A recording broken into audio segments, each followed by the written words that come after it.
फेरीची आकडेवारी समोर आलेली आहे आणि या आकडेवारीमध्ये धक्कादायक रिझल्ट पाहायला मिळत आहेत। अमोल बालवडकर आता विजयी आघाडी घेणार का असं चित्र सध्या निर्माण झालेलं आहे, कारण का पाचवी फेरी अखेर अमोल बालवडकर यांनी मोठी आघाडी घेतलेली आहे।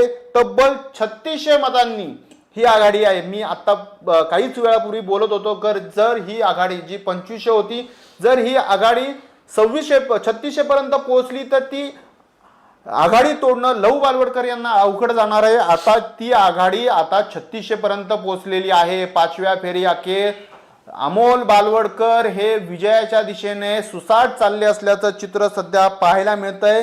अमोल बालवडकर यांनी 3600 मतांची आघाडी घेतलेली आहे। ही आघाडी विजयी ठरणार का हे पाहणं महत्त्वाचं ठरणार आहे, कारण का अजूनही मोठ्या प्रमाणात फेऱ्या बाकी आहेत।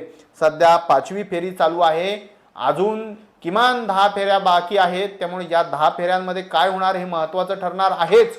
मात्र सध्या तरी विजयी आघाडी घेतली आहे का असा प्रश्न निर्माण करणारा चित्र सध्या येतंय। अमोल बालवडकर यांनी 3600 मतांची आघाडी घेतली आहे। अमोल बालवडकर 3600 मतांनी पुढे गेलेले आहेत पाचव्या फेरी अखेर। इकडे प्रभाग क्रमांक 24 मधील देखील आकडेवारी समोर आलेली आहे। पुढची फेरी